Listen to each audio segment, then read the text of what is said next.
Bienvenida a mi canal de YouTube. Yo soy doctora Bárbara Contreras, soy médico especialista en ejercicio y además en deporte y te voy a enseñar en este video cómo fui construyendo de manera sostenible en el tiempo hábitos que me permitieron llevar un estilo de vida saludable. Así que comencemos.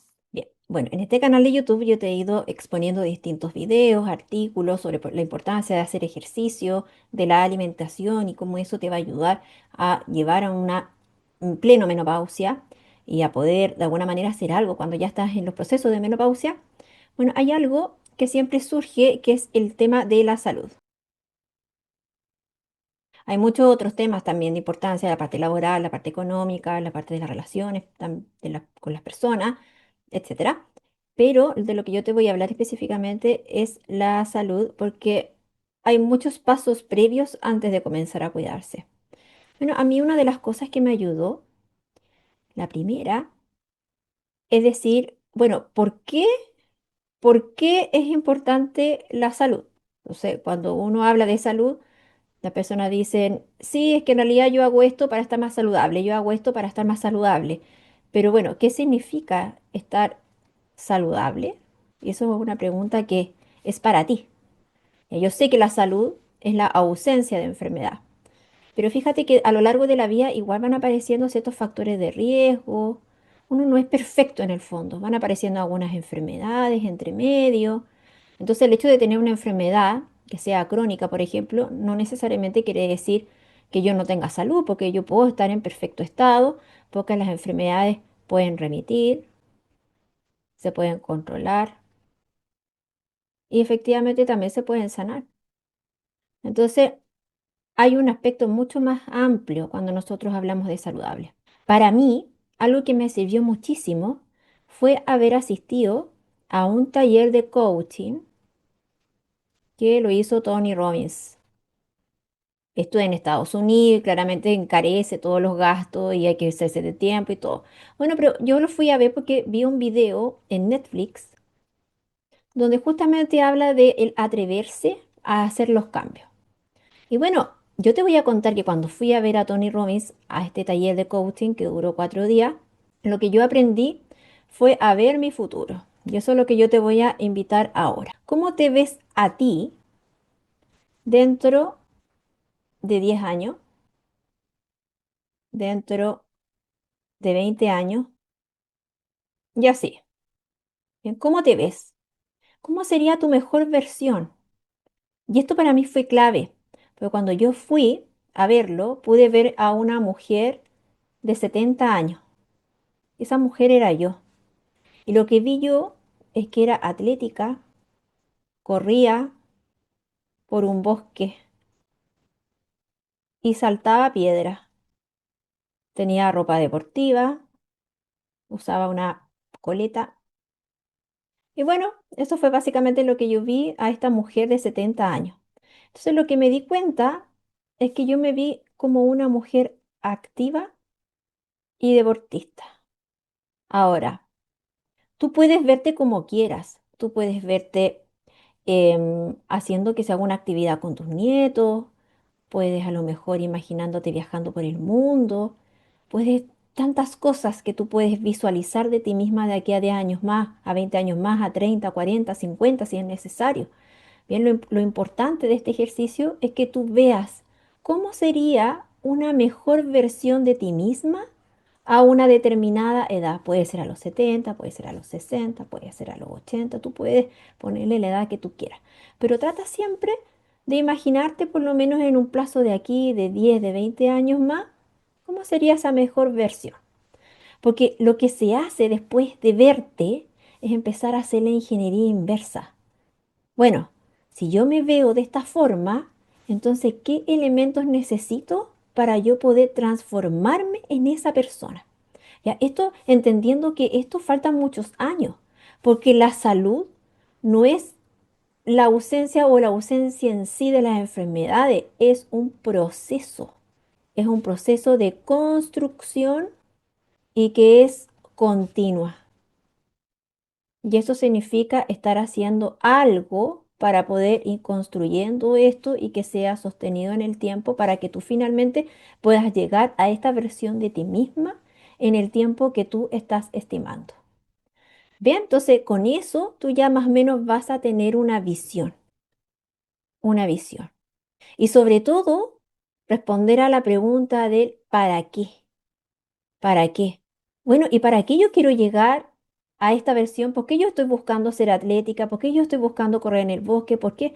Porque para mí mantenerme activa significa tener fortaleza. Y para mí sentir fortaleza significa libertad. Libertad, porque la libertad me permite hacer aquellas cosas que yo quiero hacer. Yo me voy a sentir más libre en la medida que me sienta bien conmigo misma, pueda viajar, pueda seguir llevando una vida activa, pueda no sentirme limitada de mi propio cuerpo, no sentirme enferma, no sentir que soy una carga para otros.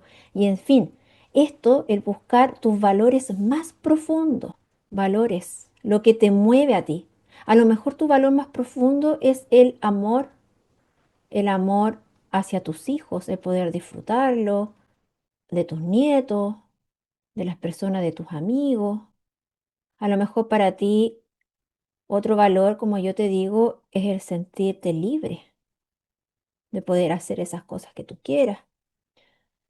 Y así tú puedes ir formulando lo que para ti es más importante. Y acá te lo voy a dejar. Lo más importante para ti. Lo que te mueve. Lo que te mueve. Yo tengo amigos en lo que para ellos los mueve salir todos los días a trabajar y hacer todo lo necesario es porque quieren ver crecer bien a sus hijos y que no les pase nada. Mira, otra persona que los mueve es poder cumplir sus sueños y sentirse libre de poder recorrer el mundo, de poder conocer otros países, otras culturas. Entonces, es muy relevante que te preguntes a ti misma, bueno, ¿cómo me veo y para qué? ¿Para qué me estoy viendo de esta manera? Porque ahí sale esto que es finalmente tu motor, tu fuego de motor, lo que te va a llevar finalmente a tomar todas las acciones necesarias para que puedas ir construyendo este proceso de salud. Y luego de todo esto, que esto yo te diría que es lo más profundo, entonces recién ahí empiezas a elaborar un plan para comenzar a cuidarte.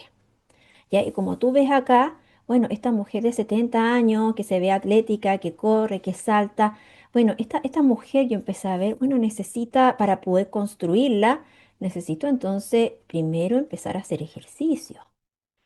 Bien, yo ya hacía ejercicio, pero resulta que por a veces motivo, un momento lo dejé, sobre todo en los tiempos de pandemia, en los cuales muchas personas pasamos a estar muy sedentarias en ese tiempo. Bueno, uno de ellos fue el hacer ejercicio.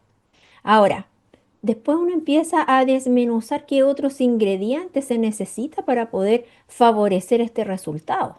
Porque para hacer ejercicio, bueno, yo necesitaba entonces y tener mayores resultados, empezar a comer mejor. El ejercicio es necesario dormir bien porque el músculo se crea mientras uno está durmiendo, no cuando está haciendo ejercicio. Bueno, y necesito saber dónde, cuándo, cómo, dónde empiezo y todas esas preguntas que vienen relacionadas al hábito. ¿Bien? Pero fíjate que cuando yo empecé a trabajar en mi salud y me empecé a hacer las preguntas, uno de los primeros hábitos que empecé a lograr para mí misma no fue este del ejercicio, porque yo ya lo llevaba, la verdad es que incorporado ya algún tiempo, sino que empecé de mucho más atrás y lo primero que hice fue la alimentación. Alimentación. Y de la alimentación me conté la verdad de mí misma y empecé a ver dónde estaba el problema. Ya, pues yo ya sabía que tenía una enfermedad autoinmune. Esa enfermedad autoinmune me afectaba el tubo digestivo y ese tubo digestivo yo no podía tragar bien los alimentos, tenía muchísimo reflujo, se me quedaba atascada la comida en el esófago, tenía que devolverla, me producía mucho dolor. Entonces yo sabía que estaba fallando en un punto que era aquí, la comida. Y sabía claramente que el ambiente era uno de los factores que afectaba enormemente ese tema. Entonces empecé a contarme verdad sobre mí misma y cuáles eran aquellos aspectos que yo lo que comía mal. Y así apareció primero la comida ultraprocesada. No era que comiese tantas papas fritas o queso, Filadelfia, no. El ultraprocesado, yo lo que hacía es que era que tomaba bebida. Y generalmente la bebida la tomaba en ayuno, o sea, apenas me despertaba, iba a la cocina, me tomaba mi vaso de bebida, todavía recuerdo era una limón soda, y listo. Y después yo tomaba bebida siempre, por cada comida era una bebida, y así tomaba bebida todos los días, etcétera. Y a esto también, esta bebida, como yo estaba acostumbrada, entonces estaba muy acostumbrada a los antojos dulces. Y de esto se desprendía otra cosa más. Yo le echaba azúcar al té. Y le echaba, no menos, le echaba 3 cucharadas de azúcar al té por cada uno. Entonces tomaba bebida, la bebía como estaba acostumbrada a sentir lo dulce en todas las comidas, finalmente tenía muchos antojos por dulce. Yo comía chocolate, y entre más dulce mejor, muchos pastelitos, entre medio, a cada hora, sobre todo después de comer. Y el azúcar al té que lo tomaba en el desayuno y en la once. Entonces yo sabía que aquí estaba mi problema. Y yo sabía que bajando la cantidad de ultraprocesado me iba a ayudar a poder estar mejor de mi tubo digestivo y a la vez bajar, reducir el consumo de azúcar.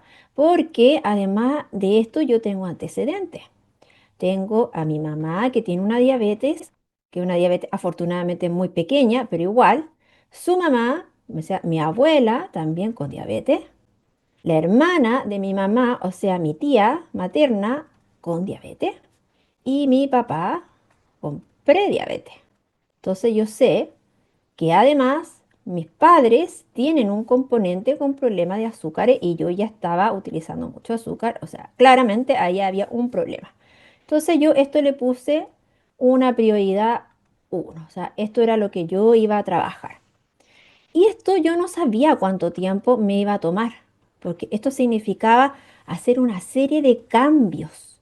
Entonces lo que hice y lo que siempre hago con mis pacientes es que le puse un plazo para resolver solamente estos problemas, 1 año.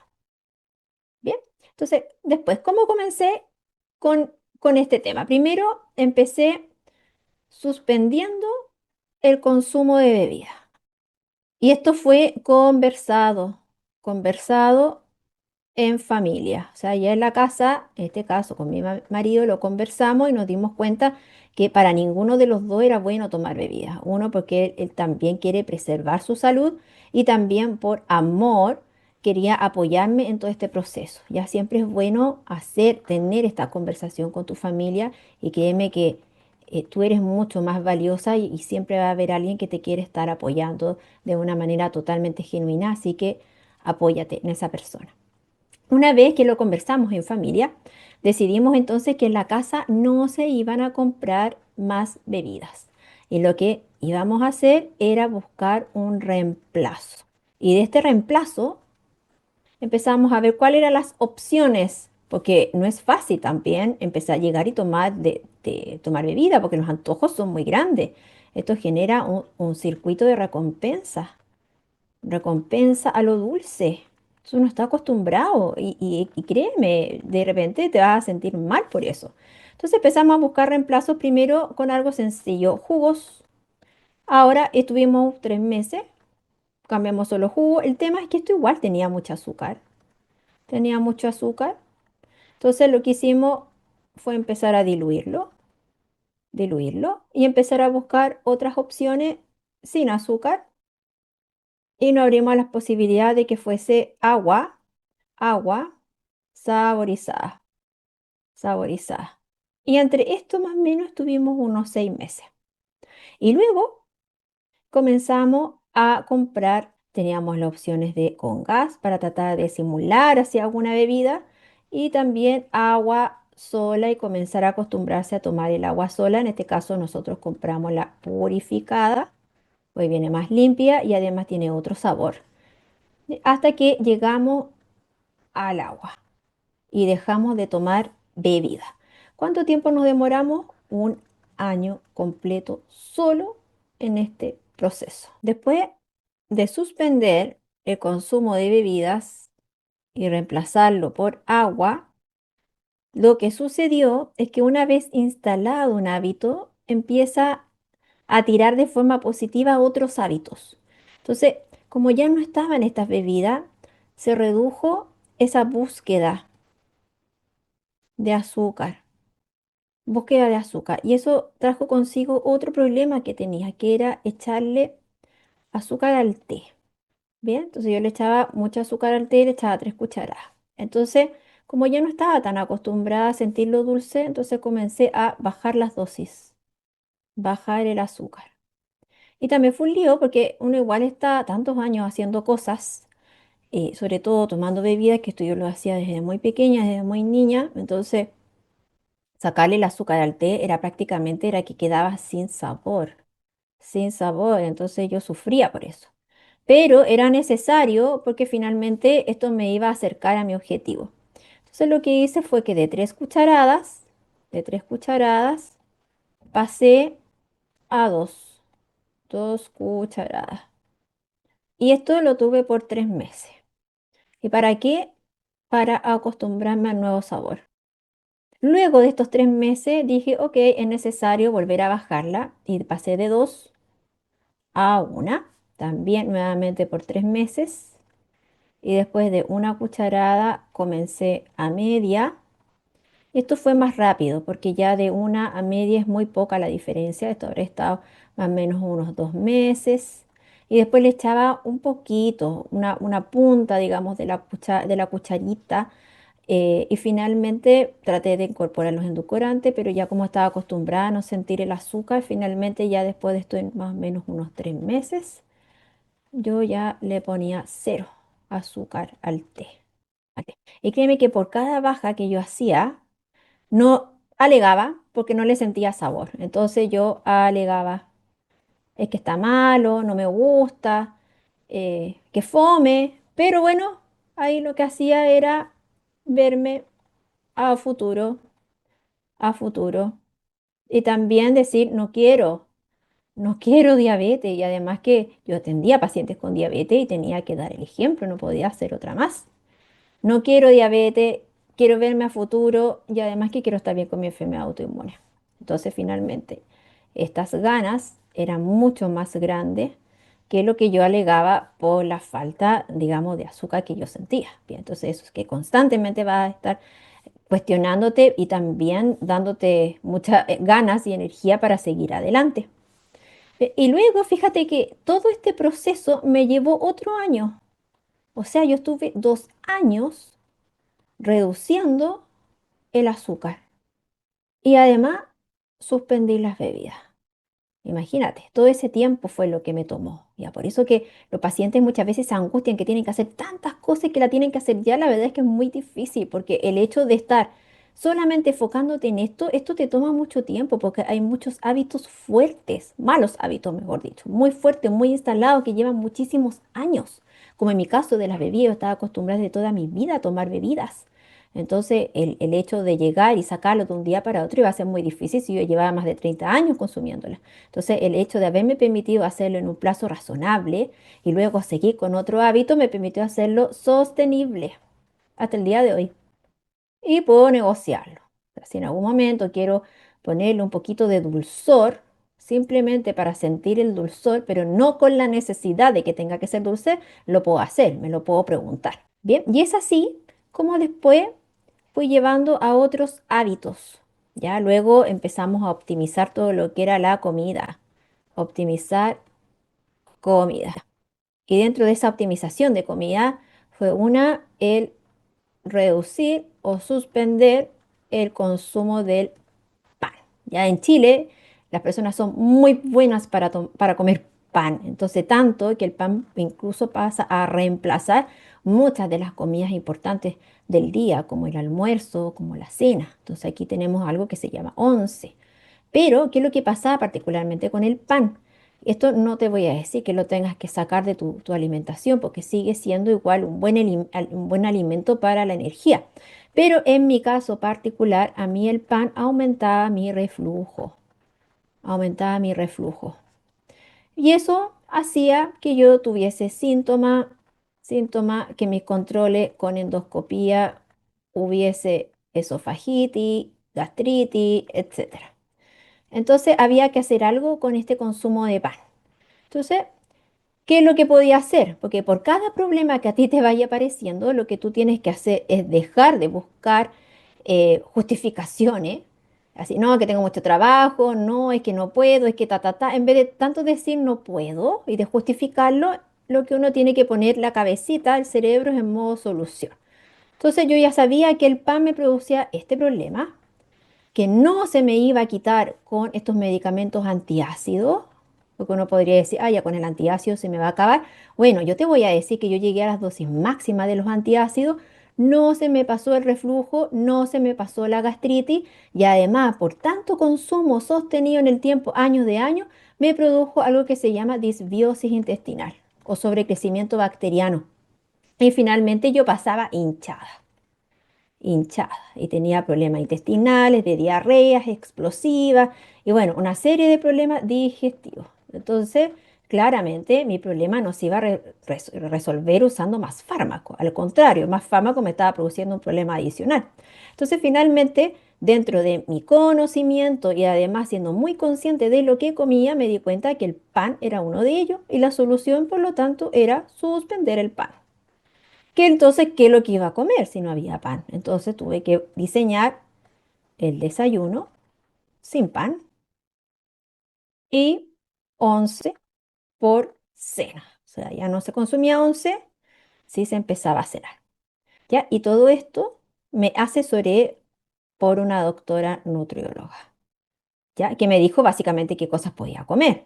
Pero ahora tenía que resolver, bueno, ¿y ahora cómo? ¿Cómo lo hago? ¿Cómo lo hago? Porque ahora resulta que la once es muy fácil de preparar. Llego, saco un pan, me tomo un té y el pan uno le echa lo que hay, mantequilla, jamón, mermelada.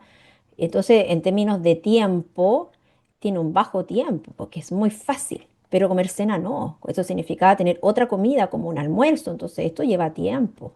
Tiene recursos también. Entonces, tuvimos que rediseñar cómo preparar alimentos para que alcanzara para el almuerzo y la cena. Y que esto iba a cenar, almorzar y a cenar todos los días. Por lo tanto, cuesta mucho por cada cosa cocinar. Claro, es muchísimo tiempo. Imagínate tener que estar todos los días cocinando para el almuerzo, todos los días además cocinando para la cena. Entonces, esto así, de esa forma, era insostenible para mí. Entonces lo que tuvimos que hacer es crear un sistema. Y este es el otro principio que es muy relevante para poder crear un hábito. Diseñar un sistema que nos permitiera hacer un almuerzo en poco tiempo y poder guardarlo para el resto de la semana y lo mismo que la cena. Entonces, con este sistema, lo primero que hicimos fue comprar tuppers o recipientes para poder almacenar estas comidas y cocinar. Cocinar. Y acá cocinar, ¿lo puedo hacer yo? Sí, sí, sí se puede, bien.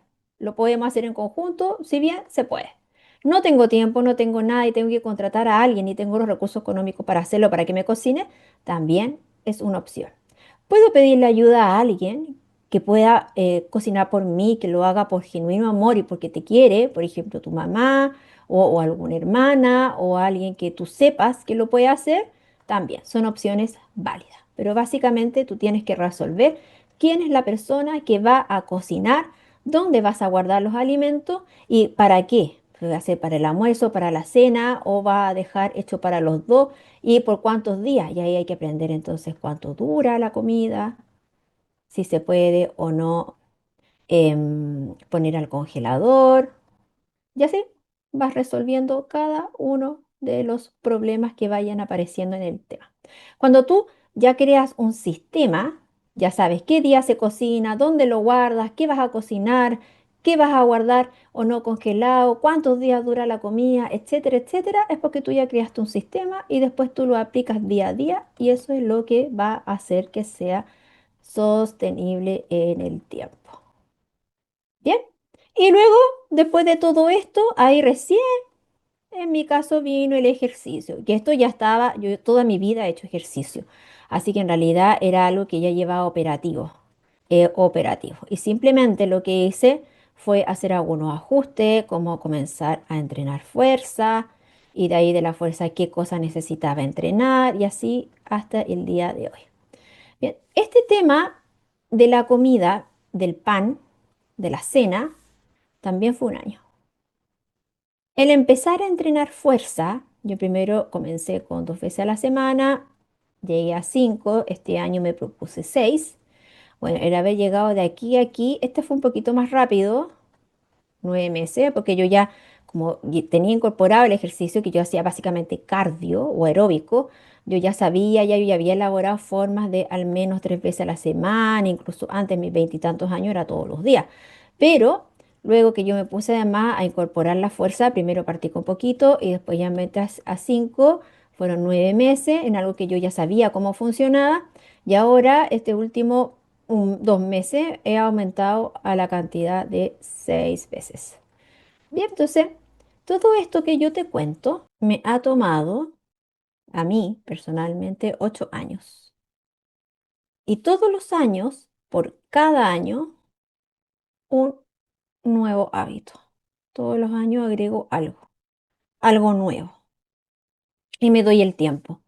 Tú puedes ponerle el plazo que quieras. Puedes hacerlo 3 meses, 6 meses, pero yo te recomiendo que te des un plazo que favorezca el cambio, porque durante este año van a pasar varias cosas, entonces puede muchas veces que no te resulte o que ocurran ciertos eventos que hacen que uno de repente pierda un poquito el foco y de pronto si te pierdes un poquito, yo por ejemplo que tuve un inconveniente en salud, tuve que dejar de crear un nuevo hábito, en este caso era hacer una dominada sin hacer una dominada sin elástico. Tuve que posponerlo por un evento particular y finalmente lo que hice es que me di del tiempo para recuperarme de ese evento y después más o menos de unos 2, 3 meses, volví nuevamente a retomar uno de los hábitos u objetivos en este caso que yo quería lograr. Ya, así que en conclusión, ¿qué es lo más importante para crear un hábito? Un hábito que sea en pro a tu salud. Lo primero es saber qué es salud para ti, qué es estar saludable, verte a futuro y cómo te ves a futuro, empiezas a crear todos esos pasitos previos que vas a necesitar para poder llegar a esta persona en el futuro.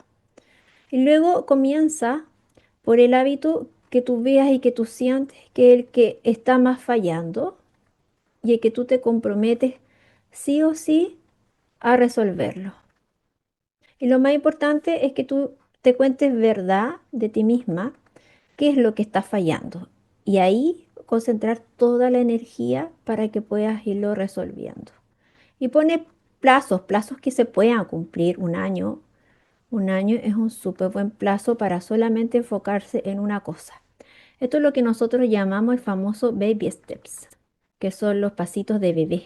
Y entonces yo voy avanzando en un hábito, veo, pruebo, programo, veo que resulta que no ajusto y luego una vez que esté instalado ese hábito, ahí voy por el siguiente hábito. Lo mismo, vuelvo a probar, fallo, veo si funciona, ajusto a mi realidad y de nuevo. Bien, y así voy construyendo varios pasitos escalonados que finalmente toda esta suma de pasitos que vaya dando es lo que te va a permitir estar mucho más saludable. Siempre el primero yo te diría que es el más difícil, lo primero, los segundos escalones, porque está recién construyendo el hábito de hacer hábitos.